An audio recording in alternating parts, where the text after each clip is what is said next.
Hello everyone, मैं हूं Altaf and welcome back to the channel Altaf Academy. So today I am come back once again with a new video and in this video I'll discuss about alphabet series. जी हाँ friends, आज की इस video में हम बात करने जा रहे हैं अल्फ़ाबेट सीरीज़ के बारे में. अल्फ़ाबेट सीरीज़ जो कि रीजनिंग का एक टॉपिक है and it's very important topic for competitive examination. क्योंकि इसमें बहुत सारे इससे रिलेटेड बहुत सारे क्वेश्चंस पूछे जाते हैं कॉम्पिटिटिव एग्जामिनेशन में. एंड अल्फ़ाबेट सीरीज़ को पढ़ना क्यों इंपॉर्टेंट है, क्योंकि अल्फ़ाबेट सीरीज़ को हम पढ़ते हैं तो और भी हमारे जो टॉपिक्स हैं रीजनिंग में, जैसे कि coding decoding series, number series, तो ये अगर हम अल्फ़ाबेट सीरीज़ को पढ़ते हैं तो वो टॉपिक्स को पढ़ने में बहुत ज़्यादा हेल्प होगी. इसलिए आज की इस वीडियो में अल्फ़ाबेट सीरीज़ को आप पूरे वॉच करें. इस वीडियो को पूरी वॉच करें. अल्फ़ाबेट सीरीज़ से रिलेटेड सारी चीज़ों को मैं डिस्कस करूंगा, बेसिक इन्फॉर्मेशन आप लोगों तक पहुंचाने की कोशिश करूंगा एंड बहुत ही सरल वे में हम चीज़ों को देखेंगे एंड इससे रिलेटेड कुछ क्वेश्चंस को भी सॉल्व करेंगे ताकि आपको बेसिक अंडरस्टैंडिंग जो है वो बढ़िया से हो जाए. तो चलिए without time waste let's now started. जैसा कि आपको पता होगा अल्फ़ाबेट सीरीज़ इंग्लिश में टोटल A to Z होते हैं और A to Z में से टोटल कितने लेटर्स होते हैं, जैसा कि आप सबको पता होगा A to Z में 26 लेटर होते हैं. कितने होते हैं? 26 लेटर. लेकिन अगर हमसे क्वेश्चंस में पूछा जाता है कि हमें इसके जो पोजीशन है उसको पता होना चाहिए, हमें जो उनकी कोई लेटर्स हैं उनका पोजीशन किस स्थान पे वो है, इसका पोजीशन को ज्ञात करना होता है. ठीक है, तो उसको पोजीशन को हम कैसे याद कर सकेंगे, क्योंकि ABCD तो हम लोगों को आसानी से याद है, लेकिन अगर उसके पोजीशन को पूछा जाए तो हम लोग नहीं बता पाते हैं. तो कहीं ना कहीं ये चीज़ हम लोगों को जानना होगा कि कौन से लेटर्स का कौन सा पोजीशन है अल्फ़ाबेट सीरीज़ में. तो अल्फ़ाबेट सीरीज़ में टोटल कितने लेटर्स होते हैं? 26 लेटर होते हैं. ठीक है, जैसा कि आपको पता है. आइए हम आप लोगों को बताऊंगा कि कैसे इसको इनके पोजीशन को याद रखना है, इनके पोजीशन को कैसे याद किया जा सकता है आसानी से. इनके कुछ ट्रिक्स हैं, उस ट्रिक के अकॉर्डिंग उनके कुछ फार्मूलाज हैं, फार्मूला के अकॉर्डिंग हम आसानी से इनके पोजीशन को याद कर सकते हैं. तो चलिए देखते हैं. अल्फ़ाबेट सीरीज में टोटल A to Z होते हैं लेटर. कितने होते हैं? A to Z लेटर होते हैं. कितने हैं? A to Z लेटर होते हैं.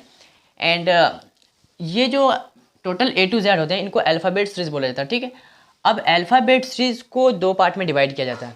ये जो अल्फ़ाबेट सीरीज है इनको दो पार्ट में डिवाइड किया जाता है. एक तो A to M तक होता है और दूसरा होता है आपका N to Z. यस, ये A to M N to Z ये जो है इनको फर्स्ट स्टेप बोला जाता है. इनको क्या बोला जाता है? First step. एंड इसको बोला जाता है सेकेंड स्टेप. इनको फर्स्ट स्टेप बोला जाता है, इनको सेकेंड स्टेप बोला जाता है. अब कभी कभार मैं आप लोगों को इसलिए बता रहा हूँ क्योंकि ये चीज़ क्या होता है कि कभी कभार क्वेश्चन पूछे जाते हैं कि फर्स्ट स्टेप को अगर उल्टे क्रम में लिखा जाए तो क्वेश्चन इस तरह से बनता है कि बाएं से या फिर दाहिने से 17वें के बाएं तीसरा कौन सा लेटर है.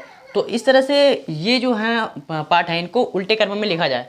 यानी कि हम यहाँ से स्टार्ट करेंगे, M से स्टार्ट करेंगे और फिर A तक जाएंगे एंड देन इसको फिर हम लोग लिखेंगे N से Z तक लिख देंगे. और इस तरह से लिखने के बाद जो हम लोग का दाहिने से लेंगे, दाहिने से जैसे जिस तरह से क्वेश्चन पूछा जाता है उसके अकॉर्डिंग हम लोग दाहिना से लेंगे और फिर क्वेश्चंस को सॉल्व करेंगे. ठीक है, तो इसके लिए अब आप यहाँ पे देख सकते हैं ये टोटल जो लेटर्स हैं इनको अल्फ़ाबेट सीरीज़ बोला जाता है. इनको अल्फ़ाबेट सीरीज़ बोला जाता है, ये तो आपको पता ही है.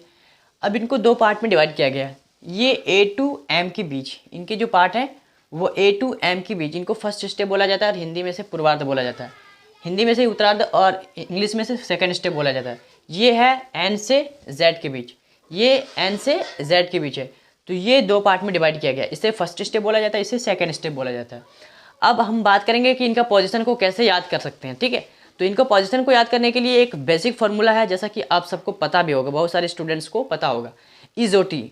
अब इजोटी का फार्मूला जो है वो बहुत ही ज़्यादा पॉपुलर है and I will suggest you कि आप इस फार्मूला को ही यूज़ करिए. क्योंकि अगर किसी चीज़ को लोग पसंद कर रहे हैं, ज़्यादातर लोग उनको पसंद कर रहे हैं, वो अगर पॉपुलर है तो इट्स मीन उनके अंदर क्वालिटीज़ हैं. एंड विदाउट क्वालिटी कोई भी लोग उनको पसंद नहीं करेंगे. तो कहीं ना कहीं अगर उसके अंदर क्वालिटीज़ है इसीलिए लोग उसको पसंद कर रहे हैं. सो आई रिकमेंडेड यू, मैं आपको वही चीज़ रिकमेंडेड करूँगा कि आप इजोटी फार्मूला को याद करें और उससे आसानी से सारे जो इनके लेटर्स हैं इनके पोजीशन को याद कर सकते हैं. इजोटी फार्मूला बहुत ही आसान है. इजोटी मैं आपको बता रहा हूँ, जैसे इजोटी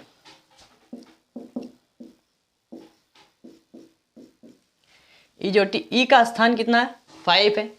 J का 10, O का 15, T का 20 और Y का कितना है? 25. 5, 10, 15, 20 और 25. तो इस तरह से आप इजोटी को याद करेंगे एंड उसके बाद जो लेटर्स हैं उनके पोजीशन को आसानी से याद कर सकते हैं. जैसे कि अगर आपको पूछूं कि आप बताओ कि I का पोजीशन कौन से स्थान पे है, मतलब कौन सा पोजीशन है अल्फ़ाबेट सीरीज में। तो आई का पोजीशन निकालने के लिए हम सबसे पहले इजोटी फार्मूला को याद करेंगे एंड देखेंगे कि जिसमें आई जो है इनमें से किसके नज़दीक है। तो देख रहे हैं कि जे के पहले आई है, आई जे के होता है ना, तो जे के पहले क्या है, आई है। तो इट्स मीन अगर जे का पोजीशन 10 है, इसका मतलब आई का कितना है, 9 है। आई का कितना है, 9 है। तो इसी तरह से हम सारे पोजीशन को ज्ञात कर सकते हैं।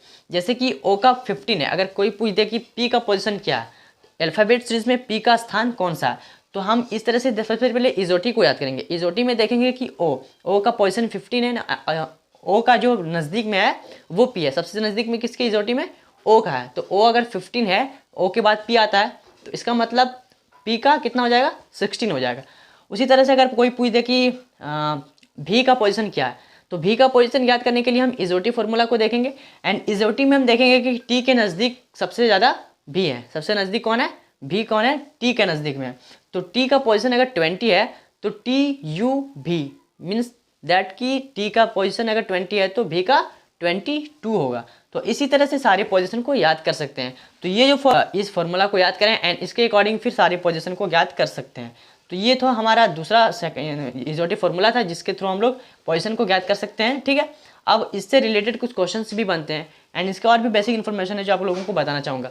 अब क्या होता है, कभी कभार क्वेश्चंस इस तरह से इनके अपोजिट साइड्स को पूछा जाता है कि भाई ए का अपोजिट क्या है। तो ए का अपोजिट ज्ञात करने के लिए हम देखेंगे कि ए का अपोजिट जेड है, ठीक है।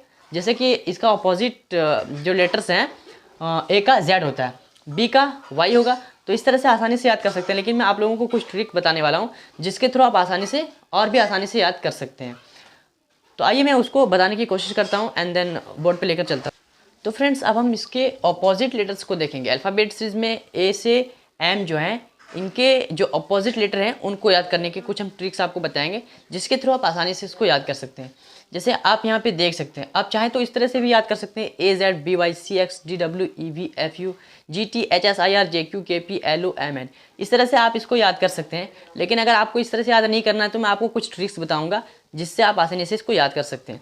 जैसे कि अगर मैं बात करूँ ए और जेड, ए जेड, जैसे कि आप में से कई सारे स्टूडेंट को ऐसा ही 4 लेटर्स जो हैं उनके अपोजिट आपको पता होगा, A Z B Y C X D W. चलिए इतना तो याद ही होगा आप लोगों को, इतना याद होगा, ठीक है। अब हम इनके बीच जो लेटर्स हैं उनका अपोजिट बहुत ही आसानी से याद करवा दूंगा आपको, बस आप सिर्फ वीडियो में एंड तक बने रहें। अब देखिए जी टी, जी टी जो है वो grand trunk road, grand trunk road, GT road एक बहुत ही पॉपुलर सड़क है जैसा आप सबको पता होगा। तो जीटी यानी जीटी रोड से आप जीटी को याद कर सकते हैं, जहाँ पे जी का अपोजिट टी होता है, जहाँ पे जी का अपोजिट क्या होता है, टी होता है। तो इस तरह से जीटी यानी जीटी रोड से आप जीटी का जो अपोजिट है वो याद कर सकते हैं, जी का अपोजिट टी है। तो ये कंप्लीट हो गया, इतना सारा कंप्लीट हो गया। अब मैं आप लोगों को एक वर्ड बताता हूँ, LOVE, जो कि इंग्लिश का बहुत ही पॉपुलर वर्ड है, लव। ये आप में से सारे स्टूडेंट्स को पता ही होगा लव के बारे में। सो लव जो है बहुत ज़्यादा पॉपुलर वर्ड है, तो आप इससे 2 अपोजिट याद कर सकते हैं, जहाँ पे एल का अपोजिट ओ होता है और ई का भी होता है, या भी का ई कह सकते हैं। तो एल ओ कंप्लीट हो जाएगा इस तरह से, एल ओ कंप्लीट हो गया, उसके बाद आपका ई भी कंप्लीट हो गया। अब यहाँ पे बच गया एम एन, एम एन से तो आप ऐसे ही याद कर सकते हैं, IRJQ KP। KP ठाकुर एक इंग्लिश ग्रामर की बुक है, KP ठाकुर, जी हाँ, KP ठाकुर एक बहुत ही पॉपुलर बुक है इंग्लिश ग्रामर की। तो उस तरह से KP ठाकुर से आप याद कर सकते हैं KP को। उसके बाद HS जो कि है, यहाँ पे बताना चाहूँगा H का अपोजिट कैसे होगा। H से हाई होता है, आपको पता होगा, और S से स्कूल। तो हाई स्कूल से आप H का अपोजिट S होता है, जो HS को याद कर सकते हैं, हाई स्कूल। तो ये भी कंप्लीट हो गया, यानी कि H का अपोजिट S होता है। तो ये कैसे याद होगा आपका, हाई स्कूल से। अगर क्वेश्चन में देखा जाए कि अगर पूछ दिया जाए कि H का अपोजिट कौन सा लेटर है, तो हाई स्कूल से हम लोग इसको याद कर सकते हैं, HS। ये भी कंप्लीट हो गया आपका ये HS। उसके बाद बच गया IR, तो IR को भी कंप्लीट कर देते हैं। IR Indian railway, Indian railway से आप IR को भी याद कर सकते हैं, IR को याद कर सकते हैं, ठीक है। अब यहाँ पे आ गया FU और MN। तो इस तरह से आसानी से आप सारे जो लेटर हैं उनके अपोजिट को याद कर सकते हैं। लब से आपका 2 हो गया कंप्लीट, ABCD ऐसे ही याद है आपको। हाई स्कूल HS याद हो गया। IR से इंडियन रेलवे याद हो गया, ठीक है। और फिर KP ठाकुर जो बुक है, KP ठाकुर एक इंग्लिश ग्रामर की बुक है। तो इस तरह से KP ठाकुर को भी आप KP से मतलब इसको याद कर सकते हैं, K का अपोजिट P होता है। तो इस तरह से इनके अपोजिट लेटर्स जो हैं उनको आसानी से याद कर सकते हैं। एंड देन फिर आइए इसके कुछ क्वेश्चंस जो इससे रिलेटेड जो क्वेश्चंस पूछे जाते हैं एग्जाम में उसको हम लोग देखते हैं एंड फिर उसको सॉल्व करने की कोशिश करते हैं।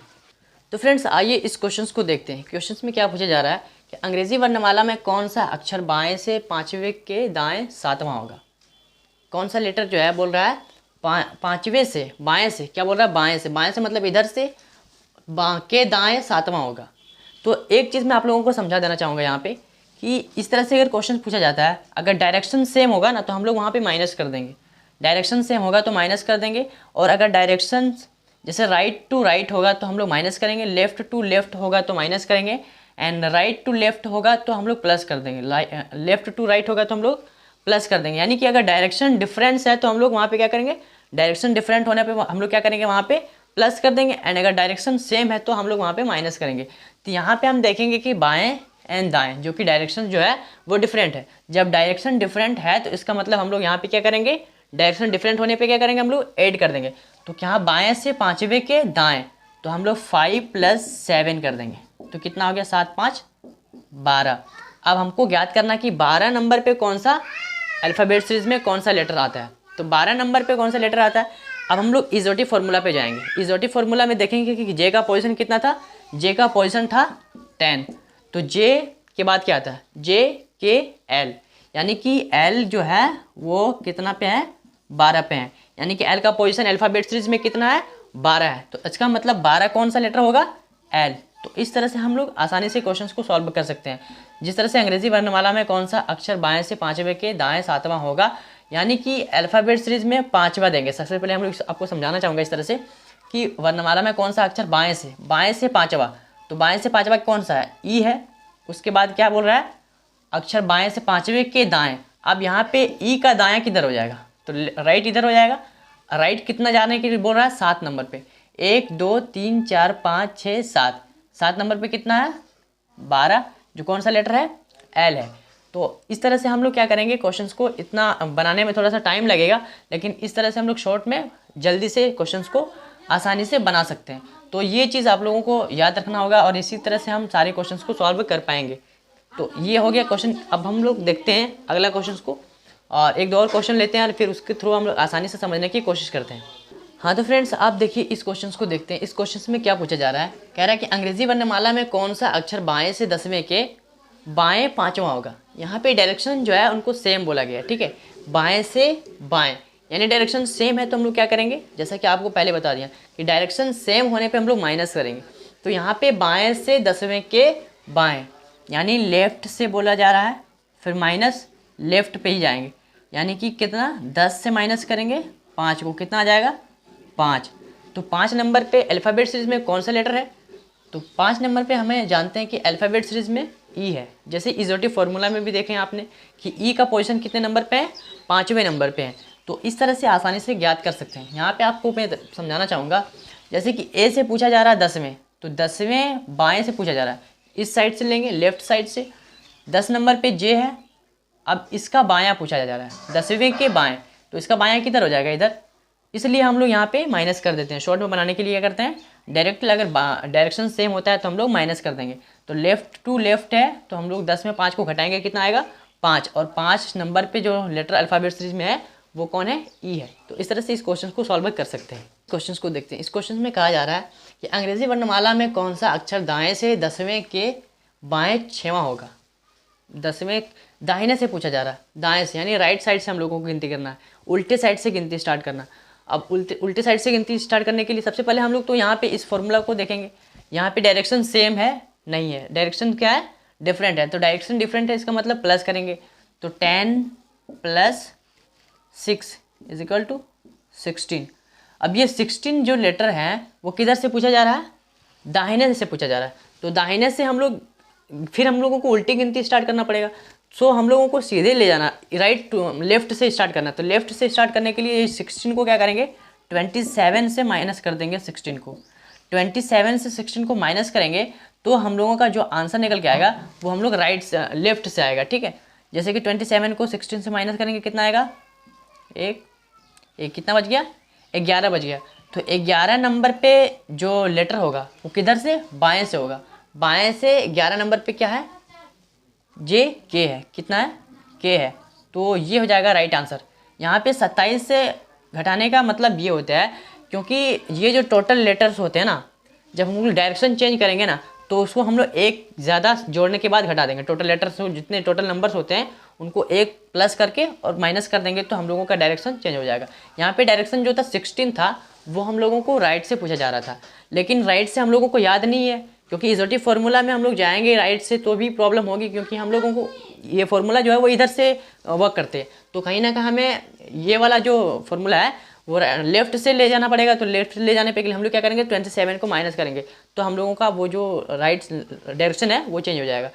यानी कि यहाँ पे जो राइट था अब ये लेफ्ट में कन्वर्ट हो गया है। तो लेफ्ट से 11 नंबर पे कौन सा जो लेटर होगा, के, वही लेटर राइट से 16 पे होगा, वही लेटर जो है राइट से 16 पर होगा। आइए अब इस क्वेश्चन को देखते हैं। इस क्वेश्चन में कहा जा रहा है कि अंग्रेजी वर्णमाला में कौन सा अक्षर दाएं से 15वें के दाएं 5वां होगा। डायरेक्शन सेम है, डायरेक्शन में कोई डिफरेंट नहीं है, तो डायरेक्शन सेम है, इसका मतलब हम लोग क्या करेंगे, माइनस कर देंगे। तो यहाँ पे 15 है, 15 को माइनस करेंगे किससे, 5 से माइनस करेंगे। 15 माइनस 5 इज इक्वल टू 10। अब 10 जो है वो किधर से है, दाएं से है, दाएं से है। तो दाएं से हम लोगों को थोड़ा डिफिकल्ट होगा, फिर हम लोगों को ये लेटर लिखना पड़ेगा, फिर दाएं से गिनती स्टार्ट करना पड़ेगा। सो हम लोग इसको डायरेक्शन को कन्वर्ट कर देते हैं, डायरेक्शन को सीधा चेंज कर देंगे। तो डायरेक्शन को चेंज करने के क्या करने के, टोटल नंबर्स में से प्लस एक करके और टोटल माइनस कर देंगे। तो टोटल नंबर यहाँ 26 है, एक प्लस करेंगे 27, 27 को हम लोग माइनस कर देंगे कितना, 10 से। जब 27 में 10 माइनस जाएगा तो कितना बच रहा है, 17। अब राइट लेफ्ट से जो 17वां नंबर पे जो लेटर होगा वही लेटर राइट से 10वें नंबर पे होगा। जी हाँ फ्रेंड्स, जो लेटर्स लेफ्ट से 17वें नंबर पे होगा वही लेटर राइट से 10वें नंबर पे होगा। तो हम लोग लेफ्ट से देखेंगे तो 17 नंबर पे कौन सा लेटर होगा, जैसे कि T20, जैसे कि आपको पता है T20, टी का पोजीशन अल्फ़ाबेट सीरीज में 20 है, तो टी का नज़दीक कौन सा है, 17 है। अब यहाँ पे ओ के इजोटिव फार्मूला को ले लेते हैं। इजोटिव फार्मूला में आप देख सकते हैं कि ओ जो है, ओ का स्थान कितना है, 15 है, ओ का पोजीशन 15 है, तो ओ के बाद क्या आता है, O P Q, O P Q. तो क्यू का कितना हो गया, 17, इसका हो गया पी का 16। यानी कि जो 17 नंबर पे अल्फ़ाबेट सीरीज में लेटर है वो कौन सा लेटर है, वो है क्यू। इसका मतलब 17 नंबर पे कौन है, क्यू है। Q is the right answer. तो इस तरह से इस क्वेश्चन को सॉल्व कर सकते हैं। एंड आई होप आपको चीज़ें समझ आ रही होगी। एंड आइए और भी क्वेश्चंस को देखते हैं एंड आसानी से समझते हैं। आइए अब इस क्वेश्चन को देखते हैं। इस क्वेश्चन में देखिए, अंग्रेजी वर्णमाला में कौन सा अक्षर बाएं से 10वें के दाएं 5वें के दाएं 7वां होगा। सबसे पहले पहला डायरेक्शन देखेंगे हम, बाएं। किधर से हम लोगों को गिनती करना स्टार्ट, बाएं से करना। बाएं से 10वें के दाएं, बाएं यानी लेफ्ट, लेफ्ट लेंगे, लेफ्ट से दाएं, डिफरेंस है डायरेक्शन, डायरेक्शन डिफरेंट है तो क्या करेंगे हम लोग, प्लस कर देंगे। क्या बोल रहा है, राइट। लेफ्ट कितना है, 10वें से स्टार्ट करना है, प्लस करना है, राइट कितना, 5। उसके बाद का फिर डायरेक्शन क्या है, लेफ्ट से राइट, तो फिर डायरेक्शन क्या डिफरेंट है यानी प्लस करेंगे, कितना, 7वां। तो टोटल को 8 कर देंगे हम। 10 + 5 इज इक्वल टू कितना होगा, 15, 7, 22, 22। अब किधर से हम लोगों को गिनती स्टार्ट करना पूछा जा रहा है, बाएं से पूछा जा रहा है। किधर से, बाएं से पूछा जा रहा है, लेफ्ट साइड से। लेफ्ट साइड से 22वें नंबर पे अल्फ़ाबेट सीरीज में कौन सा लेटर आएगा, तो इजोटी पे जाओ, सीधा फार्मूला हम लोग इजोटी देखेंगे। टी का पोजीशन भाई 20 है, तो टी के बाद यू आता है, फिर भी आता है। इसका मतलब यू का 21 हो गया, वी का 22, तो वी का 22 यानी 22 नंबर पे जो लेटर होते हैं अल्फ़ाबेट सीरीज में वो कौन सा लेटर है, वो है भी। तो फ्रेंड्स आज का वीडियो बस यहीं तक था। अगर वीडियो इन्फॉर्मेटिव लगी है तो एक लाइक देके मोटिवेट ज़रूर करें, ताकि मैं इस तरह से रिलेटेड और भी वीडियोज़ आप लोगों तक पहुँचा सकूँ एंड आप लोगों को कुछ हेल्प कर सकूँ। एंड फिर मिलते हैं एक अच्छे वीडियो के साथ, तब तक के लिए बाय एंड टेक केयर।